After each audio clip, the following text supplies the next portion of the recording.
আসসালামু আলাইকুম। সুপ্রিয় অষ্টম শ্রেণীর শিক্ষার্থীরা, আজকের এই ভিডিওতে আমরা দেখব যে তোমাদের অষ্টম শ্রেণীর ১ম গদ্য থেকে যে শরৎচন্দ্র চট্টোপাধ্যায় 'অতিথির স্মৃতি' এই গদ্যটি থেকে আমরা আজকের এই ভিডিওতে আমরা দেখব যে সৃজনশীল সমাধান। আমরা আগের ভিডিওগুলোতে দেখেছিলাম যে এই গল্পটি বিস্তারিত আলোচনা এবং যে কমন উপযোগী বহুনির্বাচনী প্রশ্নগুলো আমরা দেখেছি। চলো আমরা দেখে নেই সৃজনশীল ১ ১ম এ আমরা দেখি।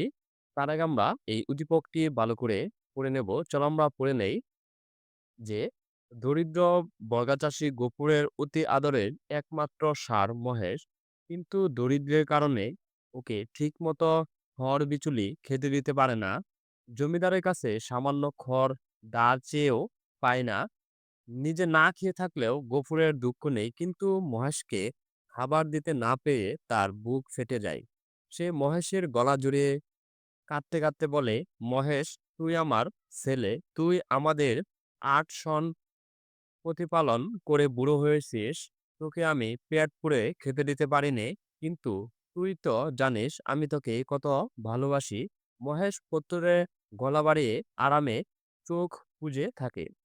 এখন আমরা দেখে নেব ক, যে শরৎচন্দ্র চট্টোপাধ্যায়ের দেওঘরে যাওয়ার কারণ কি। চলো আমরা এই কয়ের উত্তরটি দেখে নেই। যে কয়ের উত্তরটি হচ্ছে যে, শরৎচন্দ্র চট্টোপাধ্যায় চিকিৎসকের পরামর্শে বায়ু পরিবর্তনের জন্য দেওঘরে গিয়েছিলেন। কিসের জন্য গিয়েছিলেন? যে বায়ু পরিবর্তনের জন্য যে দেওঘরে গিয়েছিলেন। আর তারপরে দেখবো আমরা খ, অতিথির কিছুতে ভেতরে ঢুকার বর্ষা পেল না কেন, ব্যাখ্যা করো। চলো আমরা এই ক্ষয়ের উত্তরটিও দেখে নেই। ক্ষয়ের উত্তরটি হচ্ছে, অচেনা নতুন পরিবেশে ভয় ও সংকোচ কাটাতে না পেরে অতিথি ভেতরে ঢুকার যে বর্ষা পেল না। লেখক চিকিৎসকের পরামর্শে কিছুদিনের জন্য দেওঘরে গিয়েছিলেন। সেখানে পথ চলতে গিয়ে একটি কুকুরের সঙ্গে লেখকের পরিচয় ঘটে। পথে লেখক কুকুরটির সঙ্গে অনেক কথা বলেন। সেও নেজ নেড়ে নেড়ে লেখকের কথার জবাব দেয়। আমরা তোমাদের এই ক্ষয়ের উত্তরটিও দেখে নিলাম। তারপর দেখবো আমরা গ, উদ্দীপকে মহেশের প্রতি গফুরের আচরণে অতিথির স্মৃতি গল্পের যে দিকটি প্রকাশ পেয়েছে তা ব্যাখ্যা করো। চলো আমরা এই গয়ের উত্তরটিও দেখে নেই। গয়ার উত্তরটি হচ্ছে যে, উদ্দীপকে অতিথির স্মৃতি গল্পে প্রকাশিত অবলা প্রাণীর প্রতি অকৃত্রিম ভালোবাসার দিকটি প্রকাশ পেয়েছে। মানুষ কখনো কখনো মানবেতর প্রাণীর সঙ্গেও স্নেহের প্রতি যে সম্পর্ক জড়িয়ে পড়ে, নানা বাধার মুখেও সেই সম্পর্ক টিকিয়ে রাখতে চায়। মানব মনের এই অনুভূতির প্রকাশ দেখা যায় কুকুরটির প্রতি লেখকের আচরণে। উদ্দীপকের বর্ণনায় প্রিয় ষাঁড় মহেশের প্রতি গফুরের আচরণেও এই বিষয়টি প্রকাশ পেয়েছে। আমরা তোমাদের এই ঘয়ের উত্তরটিও দেখে নিয়েছি। আর তারপরে দেখবো আমরা ঘ, যে উদ্দীপকে গফুরের সাথে লেখকের চেতনাগত মিল থাকলেও প্রেক্ষাপট ভিন্ন। অতিথির স্মৃতি গল্পের আলোকে মন্তব্যটির যথার্থতা বিচার করা। চলো আমরা এই ঘয়ের উত্তরটিও দেখে নেই। ঘয়ের উত্তরটি হচ্ছে যে, উদ্দীপকে গফুরের সাথে লেখকের চেতনাগত মিল থাকলেও প্রেক্ষাপট ভিন্ন। যে অতিথির স্মৃতি গল্পের আলোকে মন্তব্যটি হচ্ছে যথার্থ। যে অতিথির স্মৃতি গল্পে একটি পথের কুকুরের সঙ্গে লেখকের স্নেহ মমত্বের সম্পর্ক গড়ে ওঠে। কুকুরটির প্রতি সহানুভূতিশীল হয়ে লেখক তার বরণ করে নেন অতিথির মর্যাদায়। অবলা প্রাণীর প্রতি লেখকের এই মমত্ববোধের দিক দিয়ে উদ্দীপকের ঘটনাবর্তেও যে পরিলক্ষিত হয়। উদ্দীপকের দরিদ্র বর্গাচাষী গফুর অতিথির স্মৃতি গল্পের লেখকের মতো তার পোষা প্রাণীটির প্রতি গভীর মমতা অনুভব করে। ৮ বছর ধরে সে ষাঁড়টি যে তাকে প্রতিপালন করে বুড়ো হয়েছে, তাই তাকে ঠিকমতো খেতে না দিতে পারার যে দুঃখ, দুঃখে জল আসে তার চোখে। দুঃখে জল আসে তার চোখে। আমরা তোমাদের এই ঘয়ের উত্তরটিও দেখে নিলাম। এখন আমরা দেখে নেব যে সৃজনশীল ২। তার আগে আমরা এই উদ্দীপকটি দেখে নেই। যে উদ্দীপকটি হচ্ছে, লালমনিরহাটের জুবায়ের প্রায় ১০ বছর ধরে তার পোষা হাতি কালাবাহারকে দিয়ে লাকড়ি টানা, চাষ করা, সার্কাস দেখানো ইত্যাদি কাজ করে আসছিল। কিন্তু বর্তমানে দারিদ্র্যের কারণে হাতির খোরাক জোগাড় করতে না পেরে একদিন সে কালাপাহাড়কে বিক্রি করে দিল। ক্রেতা কালাপাহাড়কে নিয়ে এসে ওর পায়ে বেঁধে রশি ধরে হাজার টানাটানি করেও এক চুলও নাড়াতে পারল না। কালাপাহাড় দু চোখ বয়ে যে টপ টপ করে জল গড়িয়ে পড়ছে।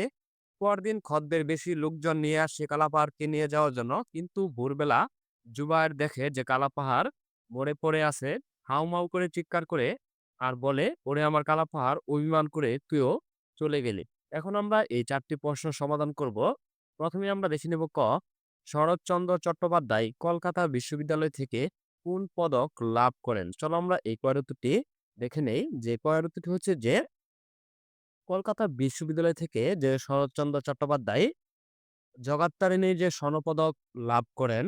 আর তারপর হচ্ছে খ লেখক দেওঘর থেকে বিদায় নিতে নানা অজুহাতে দিন ২ দেরি করলেন কেন?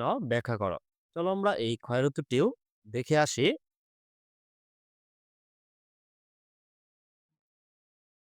ক্ষয়ের উত্তরটি হচ্ছে যে অতিথির প্রতি মমতার টান কাটাতে না পেরে লেখক দেওঘর থেকে বিদায় নিতে দিন ২ দেরি করেন। চিকিৎসকের পরামর্শে যে বায়ু পরিবর্তনের জন্য দেওঘরে গিয়ে লেখক একটি কুকুরের সঙ্গে হিসাবে পান। কুকুরটিকে তিনি অতিথি হিসাবে বরণ করে নেন। ধীরে ধীরে কুকুরটির সঙ্গে তার মমত্ববোধের সম্পর্ক তৈরি হয়। এ কারণে চলে আসার সময় হলেও লেখকে লেখক কুকুরটিকে ছেড়ে যাওয়ার কথা ভেবে ব্যথিত হন। এজন্যই দেওঘর থেকে নানা অজুহাতে দিন ২ দেরি করেন। আর তারপর হচ্ছে ঘ কালাপাহাড়, কালাপাহাড়ের আচরণ এবং অতিথির স্মৃতি গল্পের অতিথির আচরণ কিভাবে ভিন্ন বর্ণনা করো। চলো আমরা এই ঘয়ের উত্তরটিও দেখে আসি। ঘয়ের উত্তরটি হচ্ছে ভালোবাসার বহিঃপ্রকাশ কালাপাহাড় ও গল্পের অতিথির মধ্যে সাদৃশ্য থাকলেও আচরণ দিক দিয়ে দুজনের মধ্যে পার্থক্য লক্ষ্য করা যায়। অতিথির স্মৃতি গল্পে লেখক দেওঘরে গিয়ে একটি কুকুরের সঙ্গ লাভ করেন। তিনি কুকুরটিকে স্নেহ ভালোবাসা দিয়ে কাছে টেনে নেন।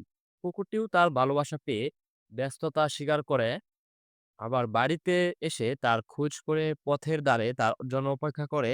নিত্যদিনের কাজে পরিণত হয় যে লেখকের বিদায় নেওয়ার সময় অতিথি স্টেশন পর্যন্ত চলে আসে।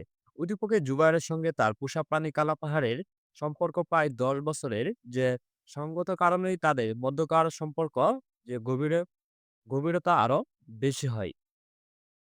এরই প্রকাশ লক্ষ্য করা যায় যে কালো পাহাড়ের মধ্যে। আমরা তোমাদের এই গয়ার উত্তরটিও দেখে নিলাম। এখন দেখব ঘ। উদ্দীপকে জুবায়ের অনুভূতি আর অতিথির স্মৃতি গল্পে লেখকের অনুভূতি একই দ্বারাই উচ্চারিত মন্তব্যটি যথার্থতা বিচার করে। চলো আমরা এই ঘয়ের উত্তরটিও দেখে আসি। যে ঘয়ের উত্তরটি হচ্ছে যে অসহায় প্রাণীর প্রতি ভালোবাসার দিক থেকে উদ্দীপকে জুবায়ের এবং অতিথির স্মৃতি গল্পে লেখকের অনুভূতি একই দ্বারাই প্রবহমান। উদ্দীপকে জুবায়ের পুষা হাতি কালাপাহাড়ের মৃত্যুতে সুখ প্রকাশ করেছেন। গল্পের লেখকও কুকুরটিকে ছেড়ে আসতে গিয়ে কষ্ট পেয়েছেন। উভয় অনুভূতি কষ্টের। উদ্দীপকে কালাপাহাড়ের মৃত্যুতে জুবায়ের অশেষ মনোযাতনায় যে ভোগে ১০ বছর ধরে পোষা হাতিটির মৃত্যুতে সে কান্নায় ভেঙে পড়ে। একইভাবে গল্পের লেখকও যে কুকুরটিকে ছেড়ে বাড়ি ফেরা দেওয়ার আগ্রহ হারিয়ে ফেলেন। পোষা প্রাণীকেও হারিয়েও মানুষ কষ্ট পায়, সুখে কাতর হয়। নিরীহ প্রাণীর প্রতি ভালোবাসা এবং তাকে হারানোর কষ্টের দিক থেকে আলোচ্য গল্পের লেখক উদ্দীপকের যে জুবায়ের অনুভূতি অভিন্ন। এক্ষেত্রে ১০ বছরে পালিত কালাপাহাড়কে হারিয়ে জুবায়ের যেমন সুখে কাতর হয়েছে, তেমনি গল্পের লেখক কুকুরটিকে ছেড়ে ফিরে যাওয়ার সময় ব্যথিত হয়েছেন। ধন্যবাদ শিক্ষার্থীরা। আমরা তোমাদের এই প্রথম যে গদ্যটি, যে অতিথির স্মৃতি, এই গদ্য থেকে আমরা বহু নির্বাচনী এবং সৃজনশীল প্রশ্নগুলো আমরা সমাধান দেখে নিয়েছি। আর পরবর্তী ভিডিওতে আমরা দেখব পড়ে পাওয়া বিভূতিভূষণ বন্দ্যোপাধ্যায়।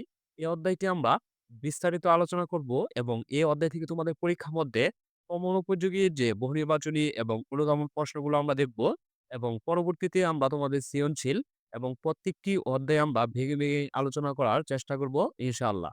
আর পরবর্তী ভিডিও সবার আগে পেতে চ্যানেলটি সাবস্ক্রাইব করে পাশেই থাকবে। আর যারা সাবস্ক্রাইব করেছ তাদেরকে অসংখ্য ধন্যবাদ।